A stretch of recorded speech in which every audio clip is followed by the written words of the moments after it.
பிதாவாகிய தேவனாலும் கர்த்தராயிருக்கிற இயேசு கிறிஸ்துவினாலும் உங்களுக்கு கிருபையும் சமாதானமும் உண்டாவதாக.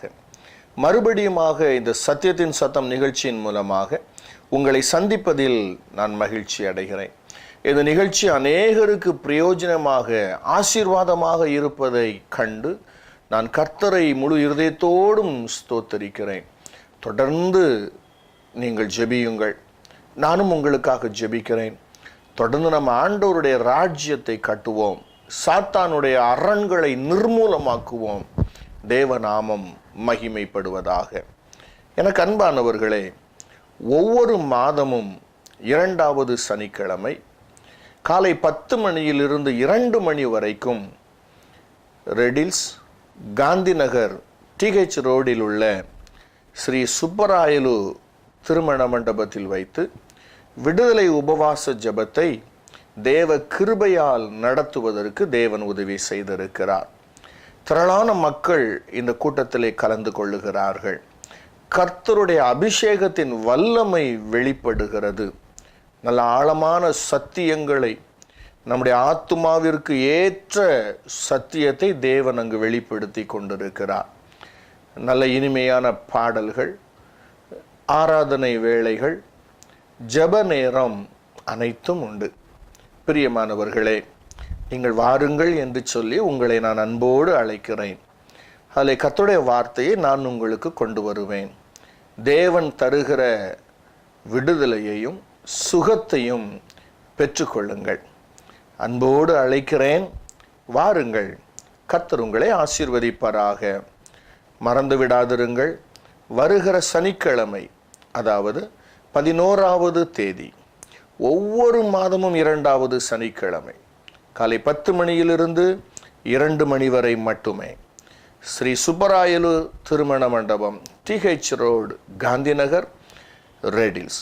வாருங்கள், நாம் இணைந்து கர்த்தருடைய நாமத்தை மகிமைப்படுத்துவோம். இன்றைய செய்திக்கு ஆதாரமாக 1 யோவான் 4வது அதிகாரம் 8வது வசனத்தை நாம் எடுத்துக்கொள்ள போகிறோம். 1 யோவான் 4வது அதிகாரம் 8வது வசனம். வேத வசனம் இப்படி சொல்லுகிறது: அன்பில்லாதவன் தேவனை அறியான், தேவன் அன்பாகவே இருக்கிறார். வேதம் தேவனை குறித்த அருமையான ஒரு அறிமுகத்தை இங்கு கொடுக்கிறது. தேவன் யார் என்று நமக்கு காண்பித்து கொடுக்கிறது. தேவன் அன்புள்ளவராகவே இருக்கிறார், அவர் அன்பாகவே இருக்கிறார் என்று சொல்லுகிறது.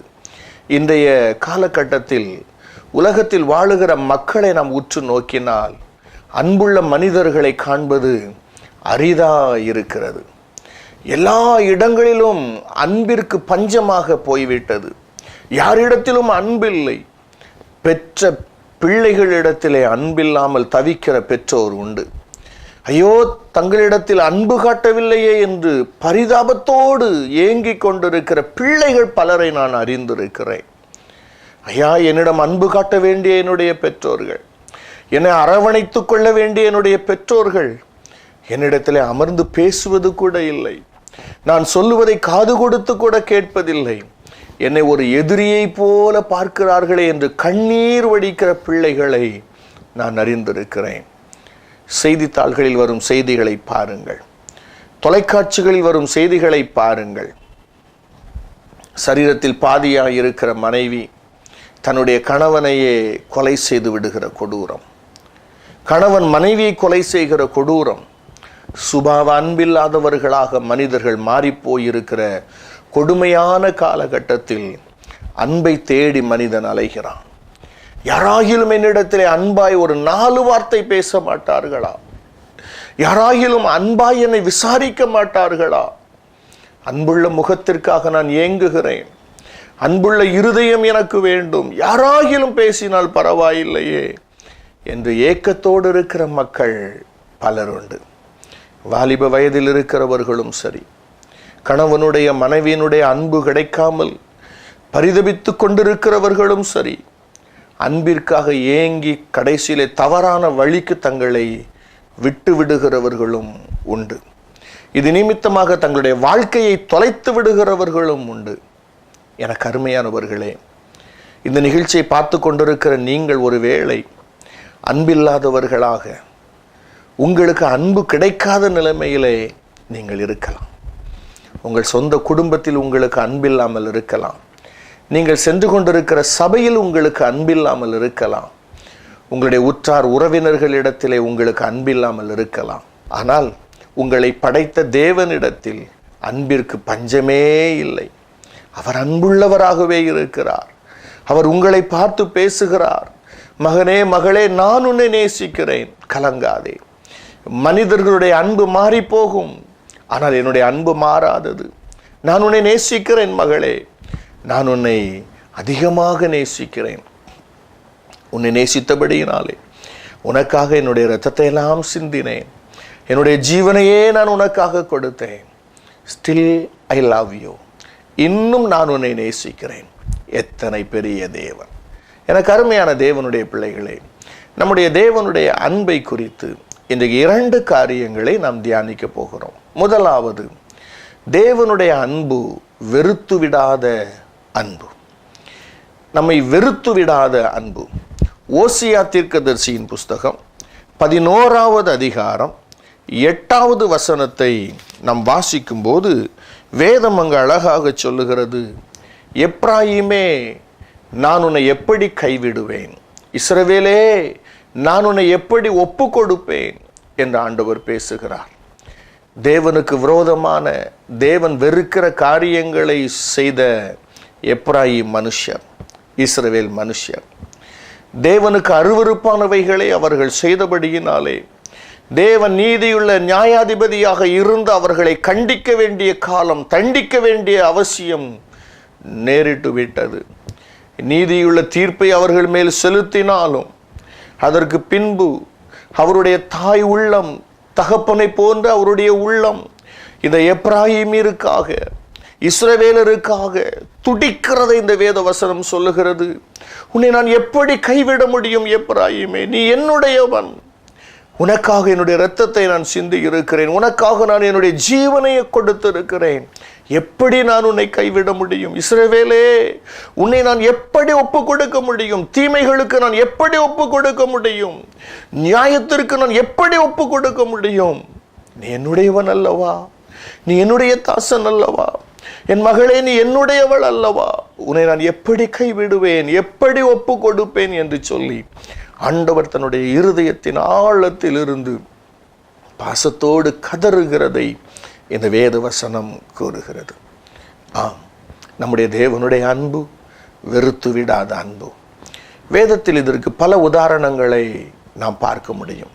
பரிசுத்த யோவான் எழுதின சுவிசேஷம் 21வது அதிகாரத்தை உங்களுடைய வேதத்தில் நீங்கள் எடுத்து வைத்துக் கொள்ளுங்கள்.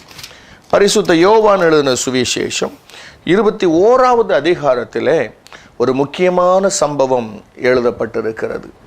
அந்த யோவான் எழுதின சுவிசேஷம் 21வது அதிகாரத்திலே பேதுரு என்பவனை மையமாக வைத்து அந்த அதிகாரம் முழுவதும் எழுதப்பட்டிருக்கிறது. யார் இந்த பேதுரு? பரிசுத்த மத்தேயு எழுதின சுவிசேஷம் 16வது அதிகாரத்திலே இந்த பேதுருவை குறித்த சில ஆழமான காரியங்கள் கொடுக்கப்பட்டிருக்கிறது. இயேசு தன்னுடைய சீஷர்களை பார்த்து தான் யார் என்பதை குறித்த ஒரு கேள்வியை கேட்டபோது இந்த பேதுரு தான் அழகாக அதற்கான பதிலை சொன்னான். ஐயா, நீ ஜீவனுள்ள தேவனுடைய கிறிஸ்து என்றவன் பதில் சொன்னான். உடனே இயேசு பேதுருடைய தோளிலே தட்டி கொடுத்தார். பேதுருவே, இதை மாம்சமும் இரத்தமும் உனக்கு வெளிப்படுத்தவில்லை அப்பா, பிதாவாகிய தேவனானவர் இதை வெளிப்படுத்தினார். பரலோகத்தில் இருக்கிற பிதாவே இதை உனக்கு வெளிப்படுத்தி இருக்கிறார் என்று சொல்லி பேதுருவை அவர் தட்டி கொடுத்தார். தன்னுடைய வார்த்தையோடு நின்று விடாமல் பேதுருவுக்கு சில ஆசீர்வாதங்களை கொடுத்தார். முதலாவது ஆசீர்வாதம் என்ன தெரியுமா? உண்மையில் என்னுடைய சபையை நான் கட்டுவேன்.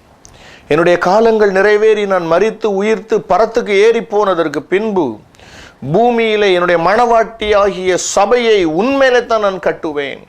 நீதான் அதற்கு அஸ்திபாரமாய் இருக்க வேண்டும், நீதானவைகளை செய்ய வேண்டும், உன் மூலமாகத்தான் அந்த வேலைகளை நான் நடத்துவேன் என்று ஆண்டவர் ஆசீர்வாதம் கொடுத்தார். எத்தனை மேலான ஒரு வாக்குத்தத்தம், ஆசீர்வாதம் பாருங்கள். அவர் அத்தோடு நின்று விடாமல் அடுத்த காரியம் ஒன்றை சொன்னார். பரலோக ராஜ்யத்தின் திறவுகோல்களை நான் உனக்கு தருவேன். சில வீடுகளிலே அந்த காலத்திலே அந்த வீட்டினுடைய பீரோ சாவி கொத்தை வாங்குவதற்கு மாமியாருக்கும் மருமகளுக்கும் போட்டி இருக்கும்.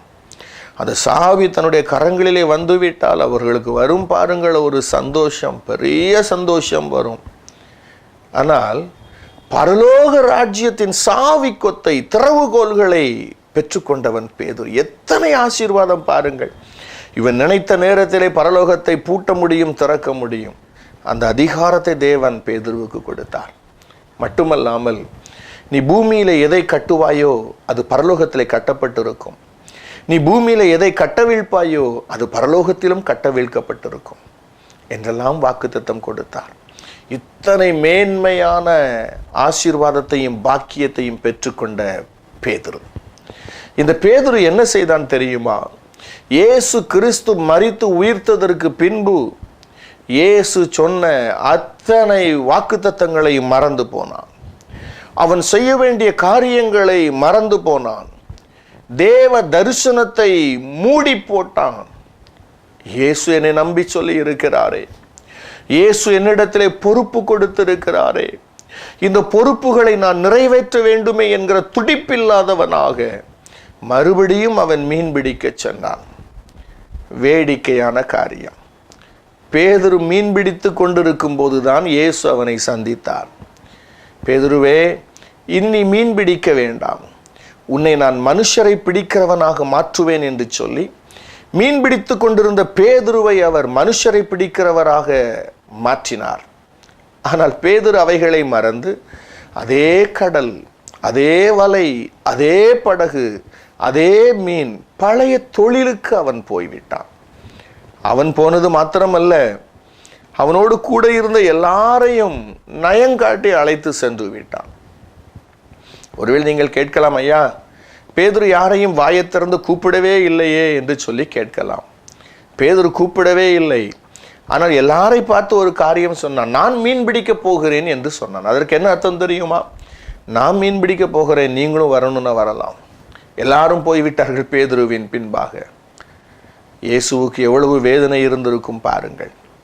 ஆனால் இயேசு என்ன செய்தார்? சமுத்திரத்தின் ஆழத்திற்கு சென்ற பேதுருவை இயேசு சமுத்திரத்திலே ஆழ்த்தி விட்டாரோ?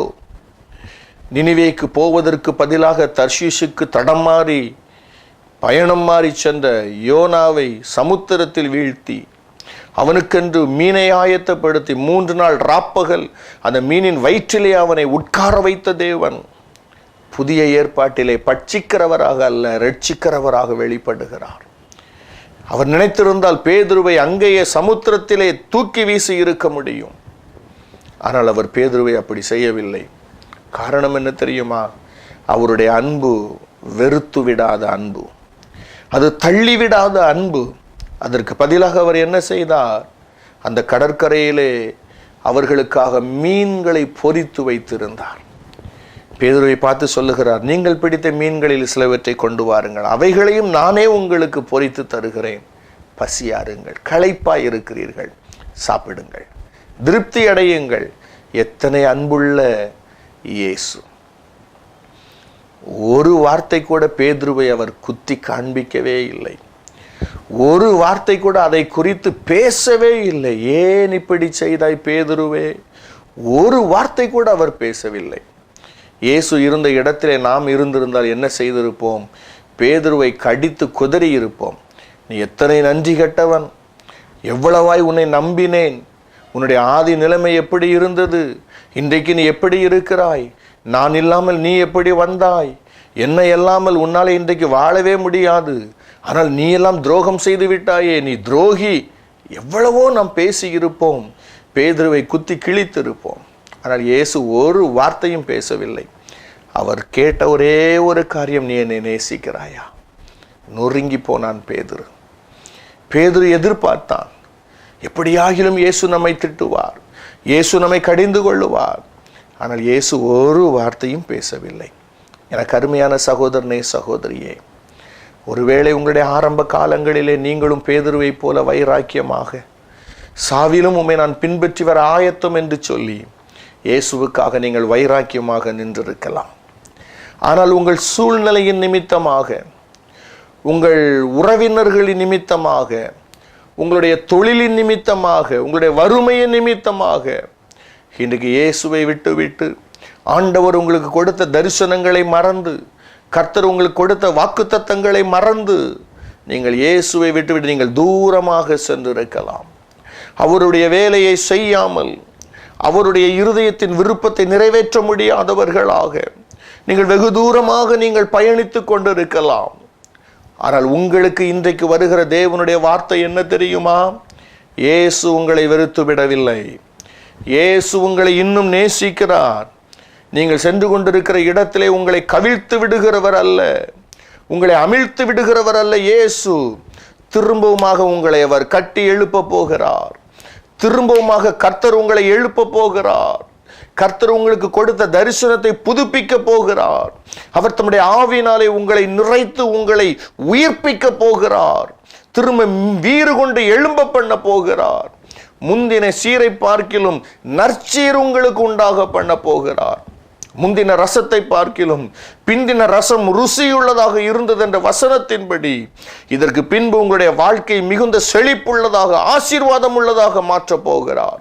உங்கள் ஊழியத்திலே ஒரு மிகப்பெரிய எழுப்புதலை அவர் கட்டளையிட போகிறார். காரணம், அவர் உங்கள் மேல் வைத்திருக்கிற அன்பு, அவர் உங்களை நேசிக்கிற நேசம். அது மாறாத நேசம், அது வெறுத்து விடாத நேசம்.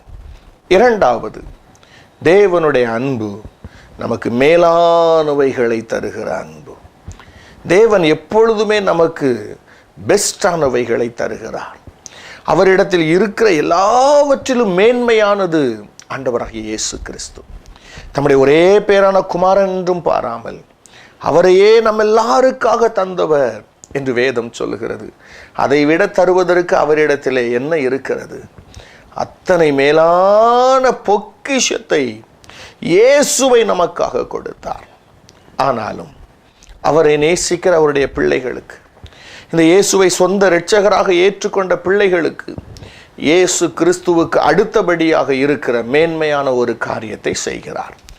1 கொரிந்தியர் 2 அதிகாரம் 9 வசனம் வேதம் சொல்லுகிறது, தேவன் தம்மில் அன்பு கூறுகிறவர்களுக்கு ஆயத்தம் பண்ணினவைகளை மனுஷரில் ஒருவரும் ஒரு காலம் கண்டதில்லை, ஒருவருடைய செவிகளும் அதை குறித்து கேள்விப்பட்டதும் இல்லை, மனுஷருடைய இருதயத்தில் அது தோன்றவும் இல்லை.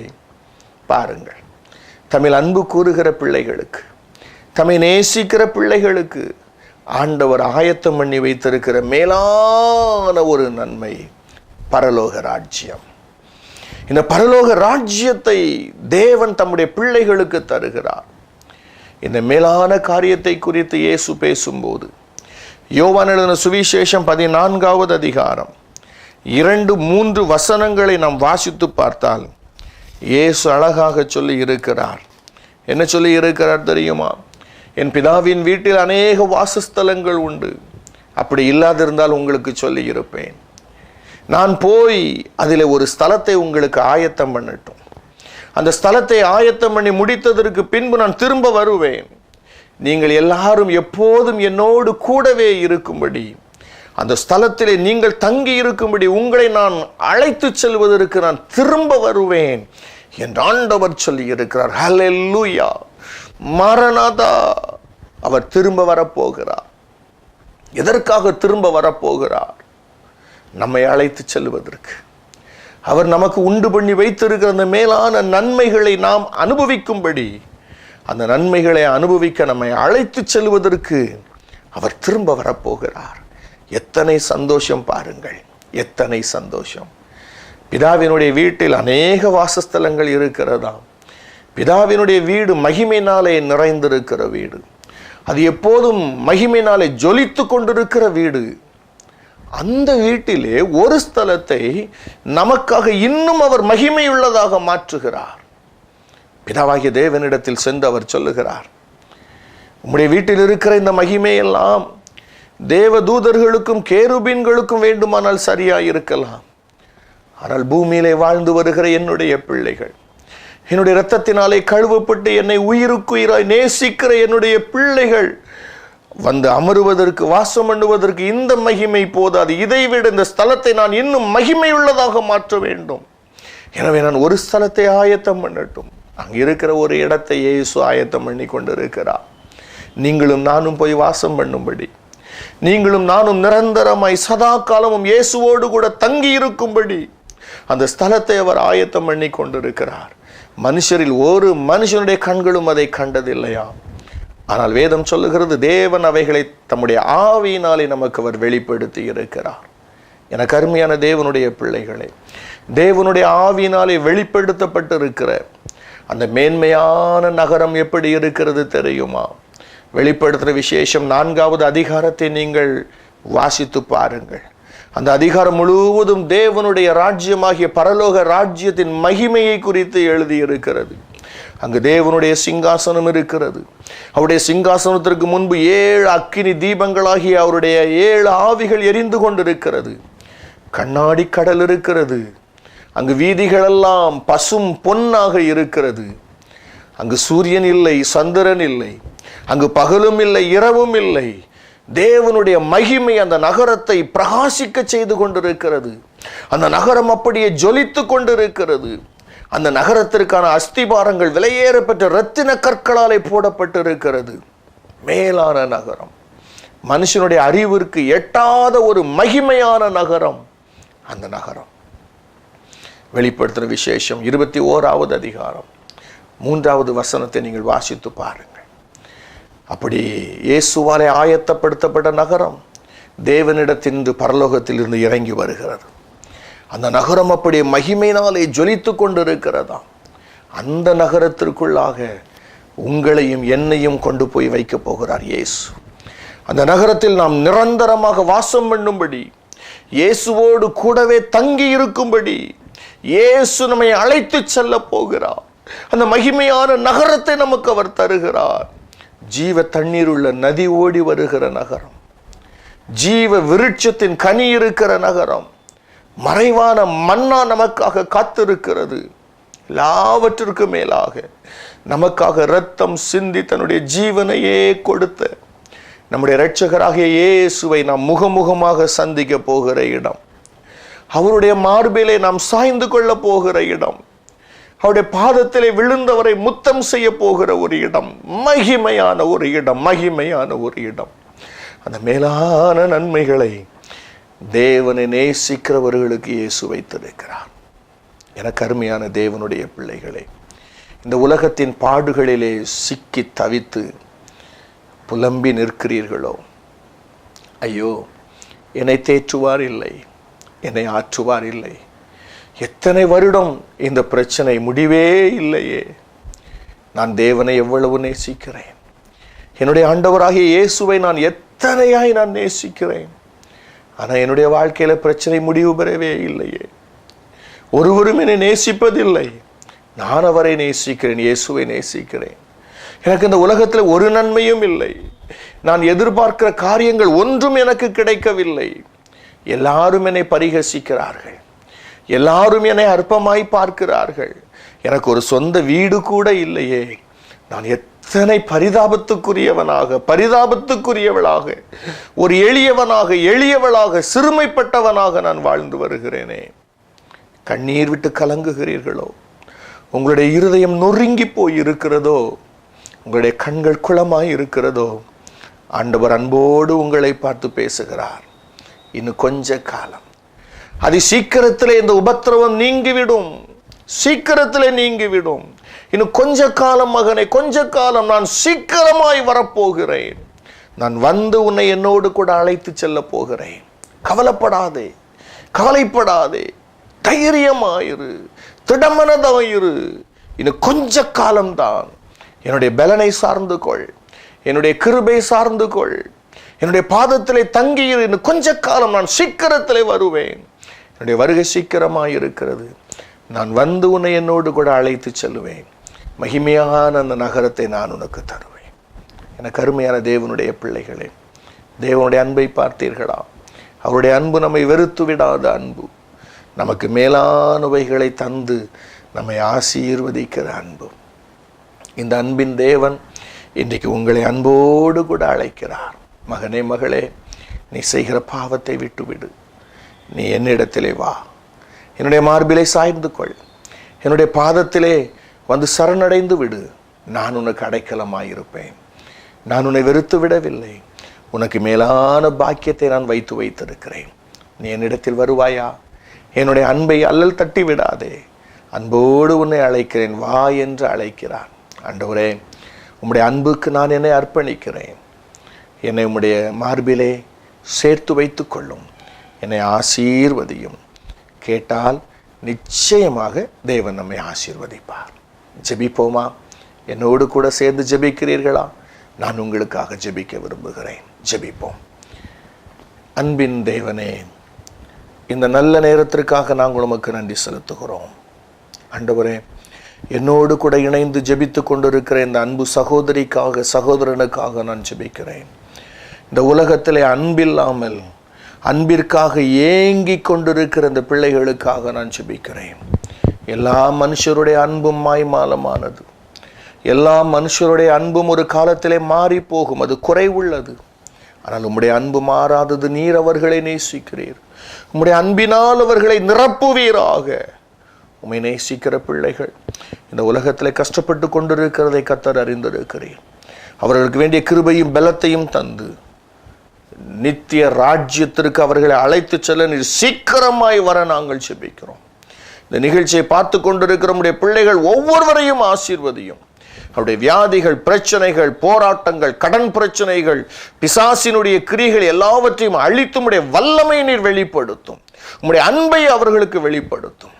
நான் அவர்கள் மேல் அன்பாயிருக்கிறதை, நான் உண்மையில் அன்பாயிருக்கிறதை அவர்கள் அறிந்து கொள்ளும்படி செய்வேன் என்று சொன்னீர் அல்லவா? அந்த வசனத்தின்படி கர்த்தர் இவர்களை ஆசீர்வதிப்பீராக, நன்மை செய்வீராக. இயேசுவின் நாமத்தில் பிதாவே, ஆமென். பிரியமானவர்களே, தேவனுடைய அன்பு உங்களுக்கு போதுமானதாக இருக்கும். கர்த்தர் உங்களை ஆசீர்வதிப்பார். God bless you. God bless you.